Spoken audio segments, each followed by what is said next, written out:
बात पाकिस्तान की करेंगे क्योंकि पाकिस्तान में बाढ़ ने तबाही मचाई है। तुर्की और यूएई ने भी पाकिस्तान को मदद भेजी है। उधर बाढ़ में अब तक कई लोगों की जान जा चुकी है।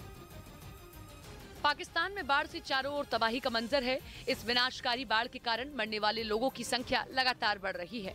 हालात लगातार और भयावह होते जा रहे हैं। पाकिस्तान के रावलपिंडी में बाढ़ प्रभावित लोगों के लिए तुर्की और यूएई ने भी मदद भेजी है। तुर्की और यूएई से देर रात हवाई जहाज से एक डेलीगेशन पाकिस्तान के रावलपिंडी लोगों के लिए मदद करने पहुंचा। डेलीगेशन ने यहां के हालात के बारे में जानकारी ली। इसके बाद ये लोग सैलाब में अपना सब कुछ गंवा चुके लोगों से मिले। बाढ़ प्रभावितों के लिए मेडिकल कैंप लगाया और लोगों का हेल्थ चेकअप कराया। बेसहारा बच्चों और महिलाओं से भी मिले। काफी देर तक उनके साथ रहे और पूरी मदद का भरोसा दिलाया। दरअसल पाकिस्तान में बाढ़ से लगातार हालात बिगड़ते जा रहे हैं। मृतकों की संख्या 1000 से ज्यादा पहुंच गई है। पाकिस्तान में भारी बारिश के बाद आए सैलाब में मरने वालों की संख्या बढ़कर 1000 से ज्यादा हो गई है। पाकिस्तान के प्रधानमंत्री शहबाज शरीफ ने बाढ़ की स्थिति को भयावह बताया है। वहां के आर्मी चीफ कमर जावेद बाजवा ने भी बाढ़ प्रभावित कई इलाकों का दौरा किया। कुदरत का रौद्र रूप सबसे ज्यादा पाकिस्तान के पंजाब प्रांत में देखने को मिला, जहां से रोंगटे खड़े कर देने वाला एक वीडियो सामने आया जिसमें एक 3 मंजिला इमारत पानी में समा गई। उस इमारत के चारों तरफ पानी सैलाब की तरह बहता नजर आया। उसके बाद उसका एक हिस्सा पहले झुक गया और फिर देखते ही देखते पूरी इमारत टूटकर पानी में बह गई। उसके नजदीक एक और मकान का भी यही हाल हुआ। अल्लाहू अकबर। इस घटना को देखकर वहां मौजूद लोगों में हाहाकार मच गया। वहां के एक दूसरे इलाके से भी दिल दहला देने वाली कुछ तस्वीरें सामने आई, जिनमें कुछ लोग उफनती नदी के बीचों बीच एक चट्टान पर खड़े दिखाई दिए। उन्होंने नदी के तेज बहाव का कुछ देर तक सामना भी किया, लेकिन वो ज्यादा देर तक इस सैलाब का मुकाबला नहीं कर सके। थोड़ी ही देर में पानी ने उस चट्टान को भी डुबो दिया, जिसकी वजह से वो लोग पानी में बह गए। पंजाब प्रांत के कई दूसरे इलाकों में भी बाढ़ ने इसी तरह तबाही मचाई। जहां हजारों मकान पानी में डूब गए तो कई सड़कें और पुल भी बाढ़ में बह गए। इन हालात में पाकिस्तान की सेना ने कई जगहों पर मोर्चा संभाल लिया और खैबर पख्तूनख्वा प्रांत में तो पाकिस्तानी सेना ने कई लोगों की जान भी बचाई। वहां के एक इलाके से सामने आई तस्वीर में पाकिस्तानी सेना का एक हेलीकॉप्टर अपने मिशन में जुटा नजर आया। वहां सैलाब के बीच चट्टानों पर खड़े एक आदमी का रेस्क्यू किया गया। तस्वीरों को देखकर साफ हो गया कि अगर इस हेलीकॉप्टर के पहुंचने में थोड़ी भी देर हो जाती तो उस आदमी का बचना नामुमकिन था। खैबर पख्तूनख्वा प्रांत के कई इलाकों में बाढ़ ने सैकड़ों लोगों को बेघर कर दिया। पहाड़ी इलाकों में तो पानी के साथ मलबा भी लोगों के घरों में घुस गया। और बाढ़ से बर्बादी की ऐसी तस्वीरें सिर्फ एक इलाके में नहीं देखी गई, बल्कि पूरे पाकिस्तान में बाढ़ ने कोहराम मचा रखा है। लाखों लोग बेघर हो चुके हैं, हजारों लापता बताए गए। कई जगहों पर तो हालात इस कदर बिगड़ गए कि राहत और बचाव की टीमें भी वहां तक नहीं पहुंच पाई।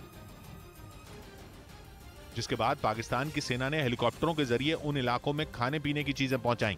बाढ़ की वजह से सड़कें जगह जगह बह गईं, जिससे लोग कमर तक भरे पानी में पैदल चलने को मजबूर हो गए। लेकिन पानी के तेज बहाव ने वहां भी उनका पीछा नहीं छोड़ा।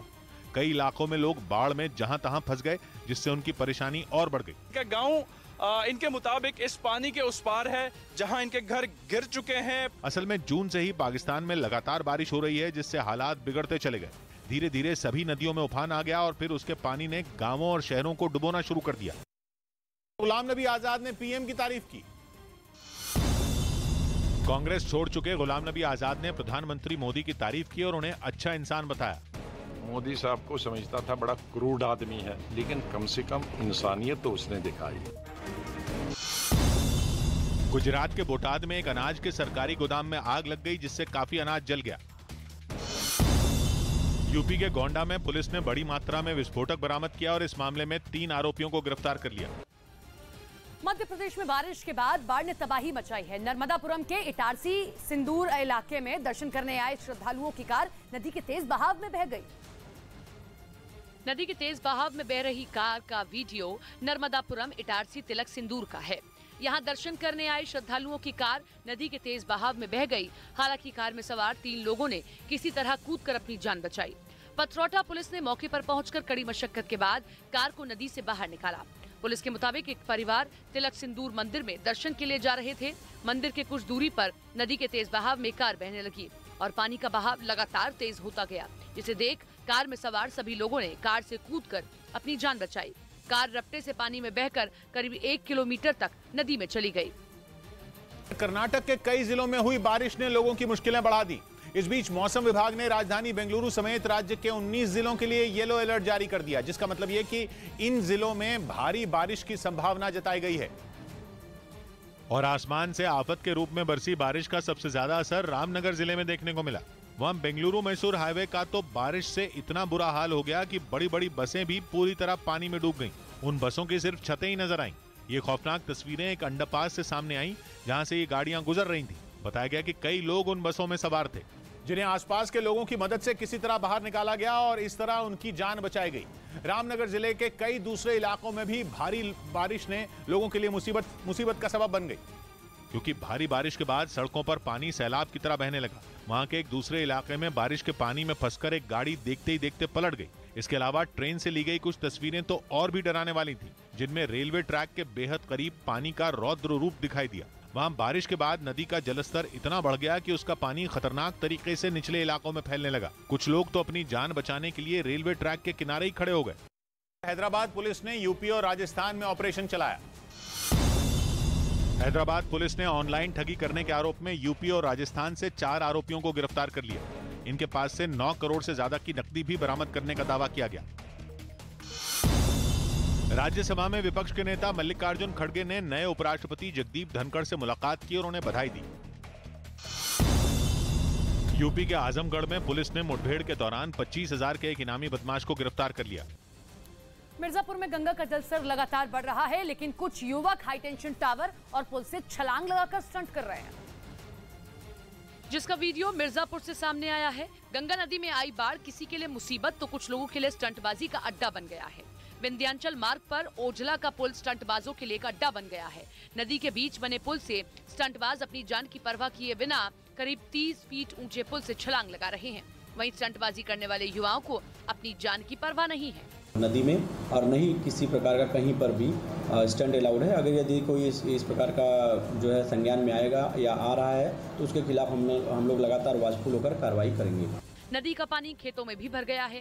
खेत में लगे हाई टेंशन टावर के नीचे पानी भर जाने के बाद कुछ युवक टावर से स्टंट करते नजर आए। उनको बिजली का खतरा भी नहीं लग रहा है। हालांकि पुलिस स्टंटबाजी करने वालों पर शिकंजा कसने की तैयारी में है।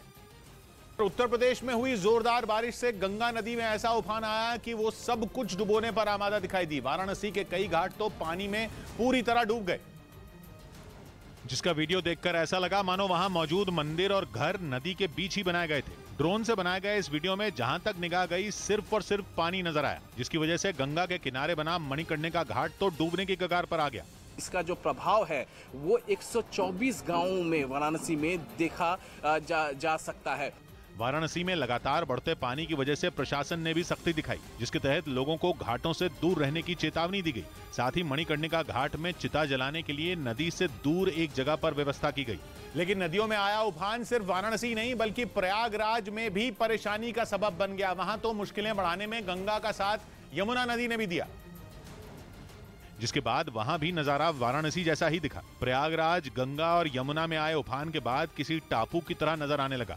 वहां से आए एक वीडियो में तो कई मकान आधे से ज्यादा डूबे नजर आए। वहीं घरों के बीच नाव चलाने की नौबत तक आ गई। बताया गया कि वहां यमुना नदी खतरे के निशान को पार कर गई, जिसकी वजह से यमुना के किनारे बसे फतेहपुर में भी तबाही मच गई। वहां तो हालात इतने खराब हो गए कि कुछ इलाकों में बाढ़ का संकट गहराने लगा। 5 से 6 गांव जो है बाढ़ से प्रभावित हैं। और यमुना का उफान सिर्फ घाटों तक सीमित नहीं था, बल्कि लोगों के घरों में भी ये पानी परेशानी लेकर आया। कुछ जगहों पर तो इतना पानी जमा हो गया कि लोगों ने घर छोड़कर छतों पर डेरा जमा लिया।